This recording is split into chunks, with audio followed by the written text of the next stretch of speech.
దేవుని వాక్యమైన బైబిల్లో నుండి యోహాను సువార్త 5వ అధ్యాయము. యోహాను సువార్త 5వ అధ్యాయము 28వ వచనాన్ని మనము చదివి ధ్యానం చేద్దాం. చదవగలిసిన వారు చదవండి. 5వ అధ్యాయము 28వ వచనం. దీనికి ఆశ్చర్యపడకుడి, ఒక కాలము వచ్చుచున్నది, ఆ కాలమున సమాధులలోనున్న వారందరూ ఆయన శబ్దము విని. చాలు, ప్రార్థన చేద్దాం. ప్రేమగల తండ్రి, పరిశుద్ధుడైన దేవా, నీ పాదములకు వందనాలు, స్తోత్రములు, కృతజ్ఞతలు, స్తుతులు చెల్లించుకుంటున్నాము.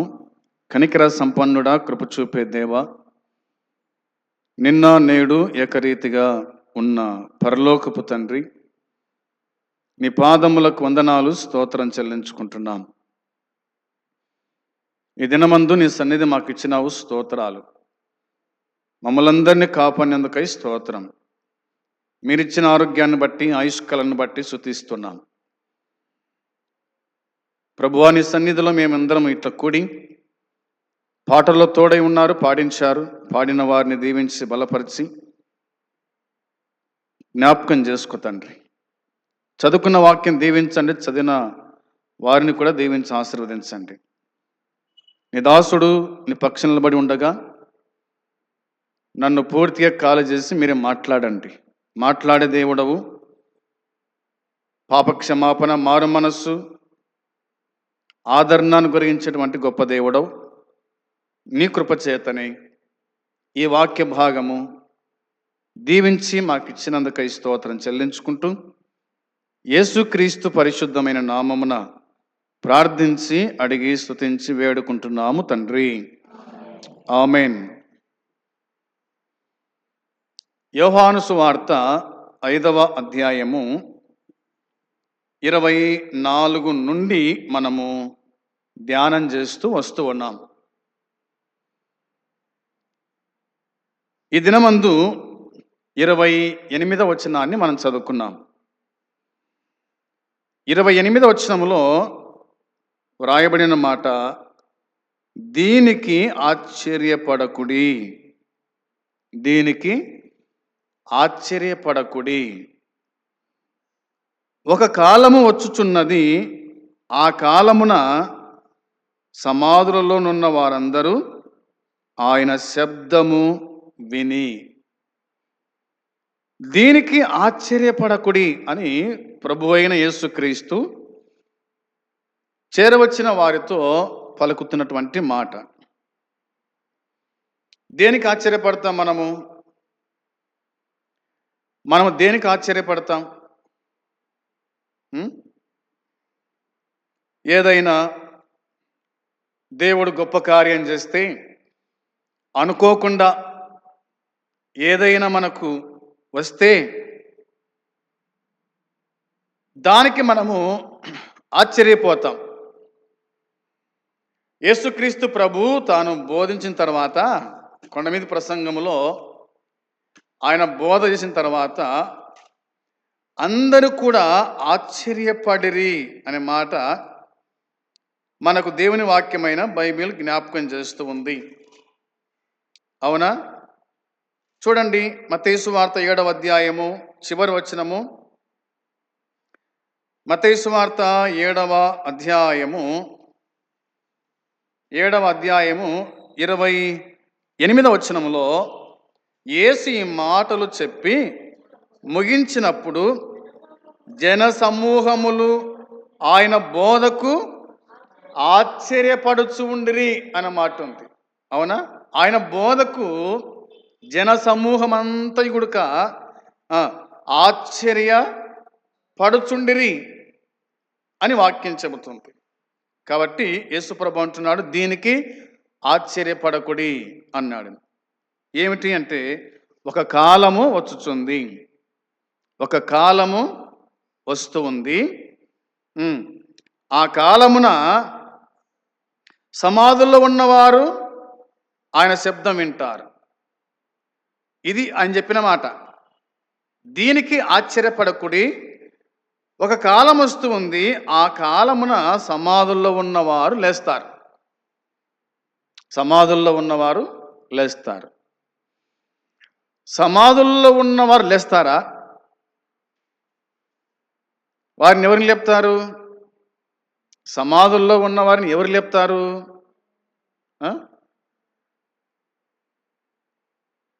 ఎవరైనా లేపుతారా అంటే లేపేది దేవుడే. ఆయన తప్ప ఎవరు లేపలేరు. సమాధుల్లో ఉన్న వారిని లేపాలంటే మనతో కాదు. చనిపోయిన వ్యక్తిని లేపడం మనతో కాదు, అవునా? చనిపోయిన వ్యక్తి ముందర శంకు ఊదిన కానీ అట్లా కాదు. చెవిటని ముందర శంకు ఊదితే వాడేమంటాడంట, దాన్ని కొరకడము మీ నాయన వల్ల కూడా, అంటే తనకు అట్లా అర్థమైందన్నమాట, అవునా? చెవిటని ముందర శంకు వస్తే దాన్ని కొరకడము, దాన్ని పగలగొట్టడం మీ నాయన వల్ల కాదు అంటాడంట. అంటే అదేవిధంగా చనిపోయిన వారిని లేపటము మానవుని వల్ల ఏమాత్రం కూడా కాదు. కొంచెం తొందరగా వెంట బాగుండి బతుకు అంటారు, అంత వస్తుంది, అవునా? కొంత సమయాన్ని లేదా కొంత తొందర వేయంటి లేదా తన కోసమై కొంత డబ్బు ఖర్చు పెట్టింటే బతుకుని అంటారు. కానీ ఇంకా చనిపోయిన తర్వాత ఎన్నో బయటకు వచ్చేస్తాయి, అవునా? సరే, ఏదేమైనా ప్రభు చెప్తున్న మాట అంటే, ఒక కాలం వస్తూ ఉంది, ఆ కాలమున సమాధుల్లో ఉన్న వారందరూ బయటికి వస్తారు, లేస్తారు. దానికి యేసుక్రీస్తు ప్రభు అన్నాడు, దీనికి ఆశ్చర్యపడకుడి అని ఆయన చెప్పినాడు. ఒక మాట పౌలు గుర్తు చేశాడు, నేను గుర్తు చేస్తాను మీకోసమై. తెసలోనిక మొదటి పత్రిక 4వ అధ్యాయం. తెసలోనిక మొదటి పత్రిక 4వ అధ్యాయము 13వ వచనం చూడండి ఒకసారి. 4వ అధ్యాయం 13వ వచనంలో, సహోదరులారా, నిరీక్షణ లేని ఇతరుల వలె మీరు దుఃఖపడకుండు నిమిత్తము నిద్రించుచున్న వారిని గురించి మీకు తెలియకుండా మాకు ఇష్టము లేదు. యేసు మృతి పొంది తిరిగి లేచనని మనము నమ్మిన ఎడల అదే ప్రకారము యేసునందు నిద్రించిన వారిని దేవుడు ఆయనతో కూడా వెంటబెట్టుకొని వచ్చును అని వాక్యం చెబుతుంది. మనము 17 వరకు ధ్యానం చేద్దాం. పౌలు భక్తుడు కొరింథీ సంఘానికి పత్రిక రాస్తూ, హఠాత్తుగా ప్రభు రాకడ వస్తుంది అని చెప్పినాడు. అంటూ, సహోదరులారా, నిరీక్షణ లేని ఇతరుల వలె మీరు దుఃఖపడకుండు నిమిత్తము నిద్రించుచున్న వారిని గూర్చి మీకు తెలియకుండా నాకు ఇష్టము లేదు అన్నాడు. నిద్రించుచున్న వారిని గురించి అనే మాట రాయబడింది. అంటే అర్థం ఏమిటంటే, ఈ సందర్భములో నిద్రించుచు, అవునా, నిద్రించుచు అనేది అలంకార రూపములో మరణించిన క్రైస్తవులను ఇది సూచిస్తూ ఉంది. నిద్ర అంటే ఏమిటి? నిద్ర అంటే ఏమిటి? మరణం. నిద్ర అంటే మరణం. మరణించిన వాడు లేదా నిద్రించిన వాడు లేస్తాడు. నిద్రించిన వాడు లేస్తాడు. యేసుప్రభు ఏమన్నాడు? యోహాను సువార్త 11:11లో చూడండి ఆ మాట. యోహాను సువార్త 11:11లో 11వ అధ్యాయము 11వ వచనం. ఆయన ఈ మాటలు చెప్పిన తర్వాత, మన స్నేహితుడైన లాజరు నిద్రించుచున్నాడు, అతని మేలుకొలుప వెళ్ళుచున్నానని వారితో చెప్పాను. యేసుప్రభు ఏమంటున్నాడు? మన స్నేహితుడైన లాజరు నిద్రిస్తున్నాడు. అంటే నిద్రిస్తున్నాడు, చనిపోయినాడా? అప్పటికి చనిపోయినాడు లాజరు, అవునా, సమాధి చేయబడ్డాడు, 4 రోజులు సమాధిలో ఉన్నాడు. అలాంటి వాడిని చూసేసి ప్రభు అంటున్నాడు, మన స్నేహితుడైన లాజరు నిద్రిస్తూ ఉన్నాడు, అతని మేలుకొలుప వెళ్ళుచున్నానని వారితో చెప్పినాడు. అవునా, నిద్రించిన వారిని లేపొచ్చు. నిద్రించిన వారిని పోయి సైదట్న పలకరించిన లేస్తాడు. అవునా, లేచే అవకాశం ఉంది. కానీ నిద్ర అనేటువంటిది బైబిల్ చెప్తున్న మాట మరణం. ఒకవేళ నిద్రించిన వారిని యేసు ప్రభువు లేపొచ్చినేమో కానీ నిద్రించిన తన తమ్ముణ్ణి మరియ లేపలేకపోయింది, మార్త లేపలేకపోయింది. అవునా, నిద్రించిన తన తమ్ముడు లాజరును మార్త లేపలేకపోయింది, మరియ లేపలేకపోయింది, బంధువులు లేపలేకపోయినారు, ఇరుగు పొరుగు వారు లేపలేకపోయినారు, వారితో కాలేదు. అయితే యేసు ప్రభు లాజరు బయటికి రా అంటే లాజరు బయటికి వచ్చినాడు. అంటే ఆయన స్వరము చనిపోయిన వారి సైతం వినబడుతుంది. ఆయన స్వరము బతికున్న వారికి వినపడుతుంది, చనిపోయిన వారికి కూడా వినబడుతుంది. మన స్వరము బతుకున్న వారికి వినపడుతుంది కానీ చచ్చిన వారికి వినబడదు. మనకు దేవునికి తేడా అదే. అవునా, మనకు దేవునికి తేడా ఏంది? మనం పిలిస్తే బతుకున్నవాడు పలుకుతాడు, మనం పిలిస్తే చనిపోయిన వాడు పలకడు, ఉలకడు. అయితే యేసు ప్రభు పిలిస్తే కనుక బతికి ఉన్న వారికి వినబడుతుంది, చనిపోయి సమాధుల్లో ఉన్న వారికి గుడక వినబడుతుంది, ఆయన స్వరము వినబడుతుంది అనేది మనకు అర్థమవుతుంది. 12, 13, 14 వచనాలు కూడా చదువుకుందాం. శిష్యులు, ప్రభువా అతడు నిద్రించిన ఎడల బాగుపడునరి అన్నమాట. అంటే నిద్రిస్తే బాగుపడతాడా? నిద్రిస్తే బాగుపడతాడు అని వాళ్ళు అంటున్నారు. ఎవరు? శిష్యులు అంటున్నారు. అవునా, శిష్యులు, ప్రభువా అతడు నిద్రించిన ఎడల బాగుపడునని అని ఉంది. వచనం 13లో యేసు అతని మరణమును గూర్చి ఆ మాట చెప్పాను కానీ వారు ఆయన నిద్ర విశ్రాంతిని గురించి చెప్పాననుకొనిరి అన్నమాట. అంటే వాళ్ళు ఏమనుకున్నారు? ఆయన చెప్పిన మాట నిద్ర అంటే విశ్రాంతి తీసుకుంటున్నాడు, అని వాళ్ళకి అర్థమైంది. నిద్ర అంటే ప్రభు దృష్టిలో ఏమిటి? యేసు అతని మరణమును గురించి ఆ మాట చెప్పినాడు. యేసు అతని మరణం గురించి ఆ మాట చెప్పినాడు. వీళ్ళకేమర్థమైంది? నిద్ర విశ్రాంతి అని అర్థమైంది. అవునా, నిద్రించిన వారిని మనం ఏమంటామంటే విశ్రాంతి తీసుకుంటున్నాడు అంటాం. అవునా, ఇప్పుడు బాగా పగలలో పనిచేసినాము, రాత్రి అంతా మనం ఏం చేస్తాము?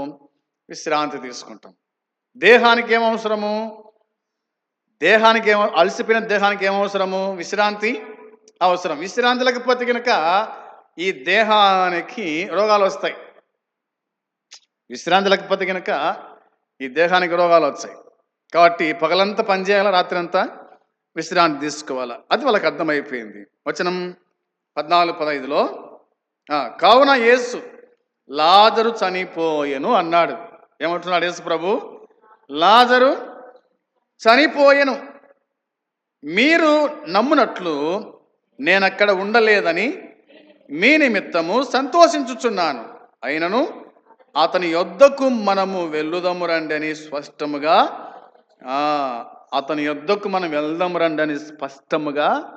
చెప్పాను అని ఉంది. లాజరు చనిపోయినాడు, ఆ సంగతి ప్రభుకు తెలుసు. అవునా, మీరు నమ్మునట్లు నేను అక్కడ ఉండలేదు, మీ నిమిత్తం నేను సంతోషిస్తున్నాను, మనం వెళ్దాం తండ్రి, పోయి లేపుదాం, అవునా, మనం అతని యొద్దకు వెళ్దాం అని ప్రభు చెప్పిన మాట ఇందులో మనకు కనిపిస్తుంది. కాబట్టి లాజరు అతని కుటుంబీకులతో యేసుకున్న అనుబంధాన్ని బట్టి నేను అక్కడ ఉండలేదని సంతోషించుచున్నాను అనే వాక్యము శిష్యుల విశ్వాసం ఎంత ప్రాముఖ్యమో చూపుతూ ఉంది. శిష్యుల యొక్క విశ్వాసం ఎంత ప్రాముఖ్యమో చూపుతూ ఉంది. అదే కోణములో లాజరు కుటుంబాన్ని ఆయన ఎంతగానో ప్రేమించినాడు. ఆయన ఎంతగానో ప్రేమించాడు. ఆనాడు లాజరు కుటుంబాన్ని ప్రేమించినాడు. ఈనాడు మన కుటుంబాలను ఆయన ఏం చేసినాడు? ప్రేమించినాడు. ఆయన ప్రేమించడం వల్లనే మనము దేవుని మందిరానికి రాగలిగినాం, మనం రక్షించబడ్డాం అనేది వాక్యము తేటగా మనకు గుర్తు చేస్తూ ఉంది. ఇక 15వ వచనం మనం బాగా గమనించి చూడగా రాయబడిన మాట ఏమిటంటే, ఇట్లా గుర్తు చేసుకుందాం. పితరులతో చేర్చబడ్డాడు లాజరు. లాజరు పితరులతో చేర్చబడ్డాడు. పితరులు అంటే ఎవరు? అబ్రాహాము, ఇస్సాకు, యాకోబులు పితరులు కాబట్టి వాళ్ళతో చేర్చబడ్డాడు అనేది. దానికి పాత నిబంధన మరి సమానార్థకం. అప్పుడప్పుడు మరణము అనేది మనము మేలుకునే అవకాశం ఉన్నదని గాఢమైన నిద్రగా చూపబడింది అన్నమాట. అంటే ఒక మనిషి నిద్రపోతే కనుక కొందరు ఏదైనా సెపరేట్ లేస్తారు, అవునా? కొందరు పిలిస్తే లేస్తారు, మరికొంతమంది ఎంత పిలిచినా లేవరు. అంటే వాళ్ళు ఇప్పుడు ఎట్టున్నారంటే వాళ్ళు ఇప్పుడు గాఢ నిద్రలో ఉన్నారు. గాఢ నిద్ర అంటే బాగా అలసిపోయి ఇంటికి వచ్చిన తర్వాత ఉడుకుడుకు నీళ్ళు పోసుకొని నిద్రపోతే గనక ఆ నిద్రనే నిద్రంగా, అవునా? ఆ నిద్ర అంటే ఎవరు లేపినా లేవం. అది గాఢ నిద్ర. అతడు గాఢ నిద్రలో ఉన్నాడు అనే మాట మనకు అర్థమవచ్చు ఉంది. దీన్ని బట్టి ఒక మాట ఇలా రాయబడింది. దానియేలు గ్రంథము 12వ అధ్యాయము. దానియేలు గ్రంథము 12వ అధ్యాయము 2వ వచనం చదవాల. 12వ అధ్యాయము 2వ వచనం. మరియు సమాధులలో నిద్రించు అనేకులు మేలుకొనెదరు. కొందరు నిత్య జీవమును అనుభవించుటకు, కొందరు నిందపాలగుటకు, నిత్యముగా హేయులగుటకును మేలుకొందురు అని వ్రాయబడి ఉంది. దానియేలు గ్రంథము 12:2లో ఈ మాట రాయబడింది. సమాధుల్లో నిద్రించు అనేకులు మేలుకొనేదరు. సమాధులు ఏం చేస్తున్నారు పితరులందరూ? సమాధుల్లో ఏం చేస్తున్నారు పితరులందరూ? చనిపోయిన వాళ్ళందరూ ఏం చేస్తున్నారు? నిద్రించుచున్నారు, నిద్రిస్తూ ఉన్నారు. ఇది మాట గుర్తుపెట్టుకోవాలి. సమాధుల్లో ఉన్నవారు నిద్రపోతున్నారు. నిద్రపోయేవారు ఎప్పుడైనా మేలుకోవడానికి అవకాశం ఉంది. కాబట్టి దానియేలు గ్రంథములో దేవుడు చెప్పిన మాట, రాయించిన మాట, ఇది మనము గుర్తుంచుకోవాలా. నిద్రించు అనేకులు మేలుకొందురు. ఇది పాత నిబంధనలో దుష్టుల నీతిమంతుల పునరుద్ధానం గురించి స్పష్టంగా మాట్లాడేటువంటి వాక్యం. యోబు ఏమన్నాడు? 19:25లో యోబు గ్రంథము 19వ అధ్యాయము 25వ వచనంలో ఏమన్నాడు యోబు? అయితే నా విమోచకుడు సజీవుడనియు తర్వాత ఆయన భూమి మీద నిలుచుననియు నేను ఎరుగుదును అన్నాడు, అవునా? నా విమోచకుడు సజీవుడనియు తర్వాత ఆయన భూమి మీద నిలుచుననియు నేను ఎరుగుదును అని అంటాడు. తర్వాత మాట ఏమిటి? 26, 27 ఈ లాగున నా శరమము సీకిపోయిన తర్వాత శరీరముతో నేను దేవుణ్ణి చూచేదను, నా మట్టుకు నేనే చూచేదను, మరెవరును కాదు, నేను కనులారాయనను చూచేదను, నాలో ఉన్న నా అంతరింద్రియములు కుషించి ఉన్నవి అనే మాట ఆయన జ్ఞాపకం చేశాడు. కాబట్టి ఈ వచనంలో మనం గమనించి చూడగా నీతిమంతుల పునరుద్ధానము, దుష్టుల పునరుద్ధానము కనిపిస్తుంది. ఇక్కడ నీతిమంతులు ఉన్నారు, దుష్టులుగా ఉన్నారు. అంటే దేవుని నమ్మి చనిపోయిన వాళ్ళు ఉన్నారు, దేవుని నమ్మకుండా చనిపోయిన వాళ్ళు కూడా ఉన్నారు. అది మనం గుర్తుంచుకోవాలా. తర్వాత 16వ కీర్తన 10వ వచనం చూడండి. 16వ కీర్తన 10వ చరణం. 16వ కీర్తన 10వ చరణంలో, ఎందుకనగా నీవు నా ఆత్మను పాతాళములో విడిచిపెట్టవు, నీ పరిశుద్ధుని కుళ్ళు పట్టనీయవు అని మాట ఉంది. అవునా? అంటే దేవుడు ఏం చేస్తాడంటే, దేవుడు మన శరీరాలను ఆయన కుళ్ళు పట్టనీయడు అనే మాట చూస్తాము. అయితే ఇది యేసుక్రీస్తు గురించి రాయబడిన మాట అనుకుందాం. ఎందుకనగా నీవు నా ఆత్మను పాతాళంలో విడిచిపెట్టవు, నీ పరిశుద్ధుని కుళ్ళు పట్టనీయమంటే కుళ్ళు చూడనీయవు అని పుట్టినోట్లో ఉంది. అవునా? గోతిని చూడనీయవు అంటే గోతి అంటే ఏంది? గుంత. అవునా? గోతి అంటే గుంత, సమాధి అంటే గుంత.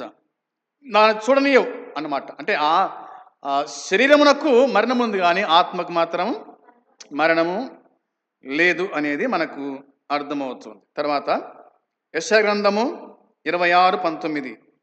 యెషయా గ్రంథము 26:19. 26:19 మనం చూడగా చెప్తున్న మాట ఏమిటి? మృతులైన నీ వారు బ్రతుకుదురు, నా వారి శవములు సజీవములగును, మట్టిలో పడి ఉన్న వారులారా మేలుకొని ఉత్సాహించుడి.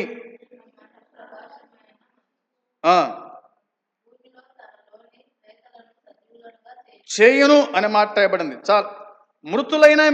మృతులైన నీ వారు బ్రతుకుదురు. మృతులైన నీ వారు బ్రతుకుదురు అంటే ఇప్పుడు చనిపోయిన వాళ్ళంతా ఏం చేస్తారంట? బ్రతుకుతారు. అవునా?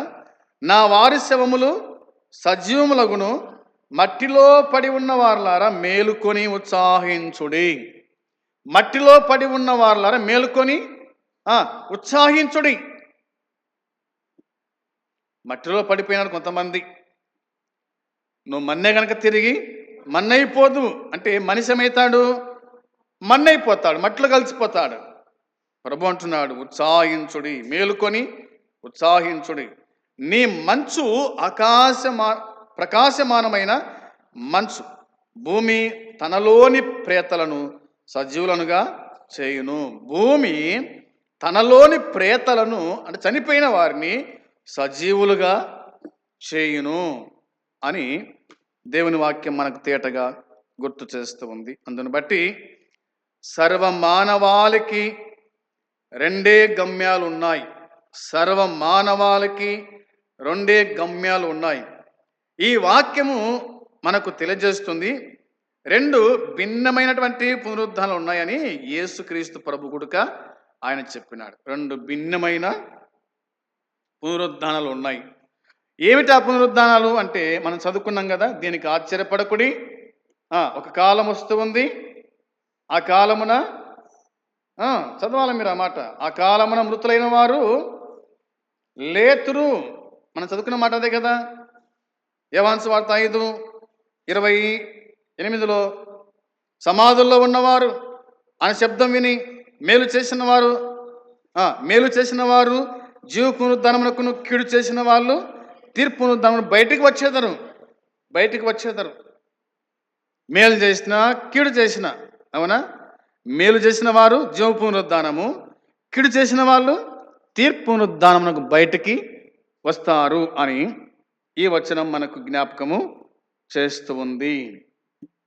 ఇంకా మనం ఇట్లా ఆలోచన చేద్దాం. ఎట్లా అంటే ఇశ్రాయేలు విమోచన తర్వాత సమాధులలో నిద్రించు అనేకులు మేలుకొనడం జరుగుతుంది. అదేవిధంగా విశ్వాసులు మరణించిన వెనువెంటనే దేవుని యొద్దకు వెళ్తారు. విశ్వాసులు మరణించిన వెనువెంటనే దేవుని యొద్దకు వెళ్తారు. ఇది అవునా కాదా? ఎవరైనా మన వాళ్ళు చనిపోతే గనక, అంటే ఒక విశ్వాసి ఒక సేవకుడు చనిపోతే గనక వెనువెంటనే అంతే దేవుని కాడికి పోతారు. చాలామంది అంటారు మనిషి చచ్చిపోయిన తర్వాత 2-3 రోజుల వరకు ఇక్కడనే తిరుగుతూ ఉంటాడు, తన ఆత్మకి తిరుగుతూ ఉంటుంది అంటారు. అది ఉత్తది. అర్థమైంది మాట. ప్రాణం పోయిన తర్వాత ఇక ప్రాణం తిరిగి రావటము అసాధ్యం. కానీ మందేనే మాట అన్నమాట. చనిపోయిన తర్వాత అతని ఆత్మ ఇక్కనిక్కని తిరుగులాడుతూ ఉంటుంది అంటారు, కానీ అది కాదు. మనిషి చనిపోయిన వెంటనే దేవుని కాడికి చేరుతాడు. ఎట్లా ఇది? వాస్తవమా అవాస్తవమా అంటే బైబిలే మనకు సమాధానం చెప్తుంది. కొరింథీయులకు రాసిన 2వ పత్రిక తీయండి. కొరింథీయులకు రాసిన 2వ పత్రిక 5వ అధ్యాయము 8వ వచనం చదవండి. 5వ అధ్యాయము 8వ వచనం. ఇట్లు ధైర్యము కలిగి ఈ దేహమును విడిచిపెట్టి ప్రభువునొద్ద నివసించుటకు ఇష్టపడుచున్నాము అన్నాడు. అవునా? ఇట్లు ధైర్యము కలిగి ఈ దేహమును విడిచిపెట్టి ప్రభువునొద్ద నివసించుటకు ఇష్టపడుచున్నాను అంటే దేహాన్ని విడిచిపెట్టిన తర్వాత వెంటనే ప్రభువుని వద్దకు వస్తాం అంతే. దేహాన్ని ఇక్కడ విడిచిపెడతాం. ఈ దేహంలో ఏముంది? ఆత్మ. అవునా? ఈ దేహంలో ఏముంది? ఆత్మ ఉంది. ఆత్మ ఉన్నంత కాలమే ఈ శరీరం పనిచేస్తుంది. ఆత్మ వెళ్ళిపోతే కనుక ఈ శరీరము పడిపోతుంది. పడిపోయిన దాన్ని ఎవరు లేపలేరు. ఇప్పుడు చనిపోకముందు ఎత్తుకపోవచ్చు మనిషిని సులువుగా, చనిపోయిన తర్వాత నలుగురు గుడికి బరగెత్తాడు. అవునా? అర్థమైందా? బతికిన మనిషిని ఒక మంచి ఎత్తుకపోవచ్చు, చనిపోయిన మనిషిని నలుగురు మోసినా తాను బరువుగానే కనిపిస్తాడు. సరే, దాన్ని విడిచిపెడదాం. ఇప్పుడు చనిపోయిన వ్యక్తి ఏం చేస్తాడంటే ప్రభువునొద్ద ఉంటాడు అనే మాట ఉంది. వచనం 9లో కావున దేహమందునను దేహము విడిచినను ఆయనకి ఇష్టలమై ఉండవల్లని మిగులా అపేక్షించుచున్నాము అనే మాట కనిపిస్తుంది. సరే, ఇంకో మాట చూడండి. ఫిలిప్పీ పత్రిక 1వ అధ్యాయము, ఫిలిప్పీ పత్రిక 1వ అధ్యాయము 21, 22, 23 వచనాలు చదువుకుందాం. నా మట్టుకైతే బ్రతుకుట క్రీస్తే, చావైతే లాభము. అయినను శరీరముతో నేను జీవించుటయే నాకున్న పనికి ఫలసాధనమైన ఎడల నేనేమి కోరుదునో నాకు తోచలేదు. ఈ రెంటి మధ్యను ఇరుకునబడి ఉన్నాను. నేను వెడలిపోయి క్రీస్తు కూడా ఉండవలెనని నాకు ఆశ ఉన్నది. అది నాకు మరీ అర్థమైంది కదా? ఏమిటంటే పౌలు అంటున్నాడు, నేను వెడలిపోయి క్రీస్తు కూడా ఉండవలనని నాకు ఆశ ఉంది. అది నాకు మరీ మేలు. అంటే చనిపోయిన వ్యక్తి వెంటనే క్రీస్తు కాడికి వెళ్తాడు, అనగా పరలోకానికి వెళ్తాడు. ఈ భూమి మీద ఉండడు. దయ్యాలై పట్టరు. అర్థమైందా? ఆమెకు ఆమె పట్టింది, ఈమెకు ఆయన పట్టినాడు. ఇదంతా ఉత్తది. దయ్యాలు లేవు, భూతాలు లేవు. దయ్యాలు లేవు, భూతాలు లేవు. మనమే దయ్యాలం, మనమే భూతాలం, అంతేం లేదు. కొన్ని సందర్భాల్లో మన నీడను మనం చూసి మనం భయపడతాం. అవునా? మన నీడను మనం చూసి మనం భయపడతాం. కాబట్టి మరణించిన వ్యక్తి వెంటనే పరలోకము చేరుకుంటాడు. అది గుర్తుంచుకోవాలి. తర్వాత విశ్వసించని వారు మరణించిన వెంటనే ఎక్కడికి పోతారు? నమ్మిన వారేమో పరలోకం పోతారు. నమ్మని వారు ఎక్కడికి పోతారు? అవునా? లూకా సువార్త 16వ అధ్యాయము 22వ వచనం, 23వ వచనం. లూకా సువార్త 16, 22, 23. ఆ దరిద్రుడు చనిపోయి దేవదూతల చేత అబ్రహాము రొమ్మున ఆనుకుంట కొనిపోబడెను. ధనవంతుడు కూడా చనిపోయి పాతి పెట్టబడెను. అప్పుడు అతడు పాతాళములో బాధపడచ్చు. అంటే నమ్మని వాడు పాతాళంకి పోతాడు, నమ్మిన వాడేమో పరదేశుకు పోతాడు. అవునా? నమ్మిన లాజరేమో పరదేశంలో ఉన్నాడు, నమ్మని ధనవంతుడేమో పాతాళానికి వెళ్ళిపోయినాడు. అవునా? వెళ్ళిపోయినాడు. ఏదొకటి. కాబట్టి పౌలు చెప్పిన మాట ఏంటంటే, ఇప్పుడు రండి తెస్సలోనిక మొదటి పత్రిక 4వ అధ్యాయానికి వద్దిద్దాం. అవి మాటలు చదివి మనం ముగించుకుందాం. తెస్సలోనిక మొదటి పత్రిక 4వ అధ్యాయము చదవాలి. 14 నుండి 14 నుండి చదవండి. యేసు మృతి పొంది తిరిగి లేచనని మనము నమ్మిన ఎడల అదే ప్రకారము యేసునందు నిద్రించిన వారిని దేవుడు ఆయనతో కూడా వెంటబెట్టుకొని వస్తాడు. మేము ప్రభు మాటను బట్టి మీతో చెప్పున్నదేమనగా, ప్రభు రాకడ వరకు సజీలమై నిలుచుండు మనం నిద్రించిన వారికంటే ముందుగా ఆయన సన్నిధి చేరం. ఆర్భాటముతోనూ ప్రధాన శబ్దముతోనూ దేవుని బూరతోనూ పరలోకము నుండి ప్రభు దిగి వచ్చును. క్రీస్తునందుండి మృతులైన వారు మొదట లేతురు. ఆ మీదట సజీలమై నిలిచి ఉండు మనము వారితో కూడా ఏకముగా ప్రభువుని ఎదుర్కోవడానికి ఆకాశ మండలమునకు మేఘముల మీద కొనిపోబడదుము. కాగా మనము సదాకాలం ప్రభుతో కూడా ఉందుము. మనము సదాకాలం ప్రభుతో కూడా ఉందుము అని దేవుని వాక్యమైన బైబిల్ మనకు చెబుతూ ఉంది. కాబట్టి నిద్రించుచున్న వారి పునరుద్ధానము ఎలా ఉంటుందో యేసు పునరుద్ధానము వెల్లడి పరిచింది. నిద్రించిన వారి యొక్క పునరుద్ధానం ఎట్లా ఉంటుందో యేసు యొక్క పునరుద్ధానం కూడా అట్టనే ఉంటుంది. ఆయన మనకు మాదిరి అనేది గుర్తుంచుకోవాలా. ఒక్క మాట చూడాలి ఖచ్చితంగా. మత్తయి సువార్త లేదా లూకాసు వార్త 24వ అధ్యాయము, లూకాసు వార్త 24వ అధ్యాయము 24వ అధ్యాయం 36 వచనములో వారు ఇలాగూ మాట్లాడుచుండగా ఆయన వారి మధ్య నిలిచి మీకు సమాధానము కలుగునుగాక అని వారితో నేను అనే మాట రాయబడింది.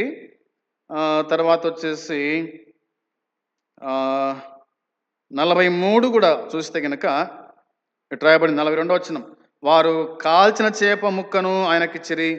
ఆయన దాన్ని తీసుకొని వారి ఎదుట భుజించను అన్నమాట. అంటే 36 నుంచి 43 వరకు మనం చదివితే గనుక ఆయన వారితో నడిచినాడు.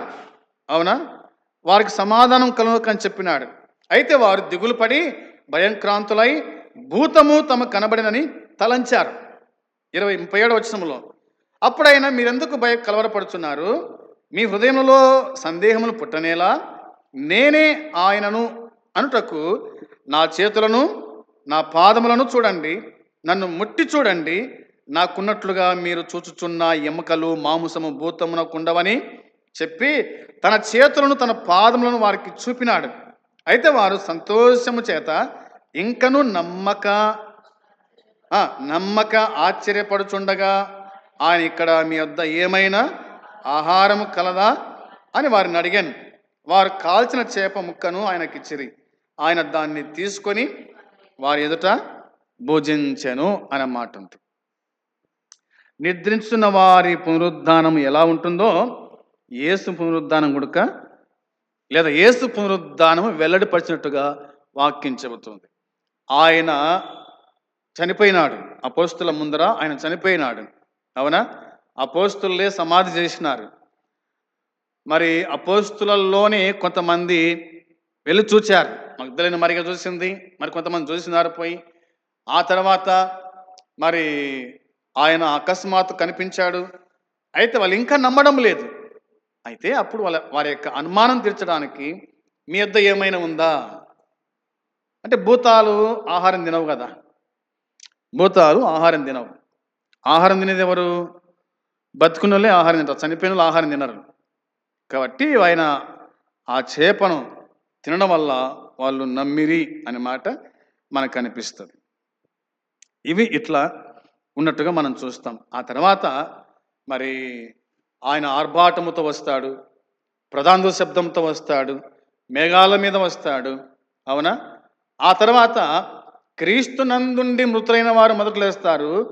ఆ తర్వాత సజీవమై ఉండు మనం కూడా వారితో కూడా ఏకంగా పరలోకానికి పోతాము అని దేవుని వాక్యం గుర్తు చేస్తుంది. అందును బట్టి యోహాను సువార్త 5:8 దీనికి ఆశ్చర్యపడకుడి, ఒక కాలం వస్తుంది, ఆ కాలమందు నిద్రించిన వారందరూ కూడా మేలుకొంటారు, లేస్తారు అని ప్రభువు చెప్పిన మాటను మనము గుర్తు చేసుకోవాలా.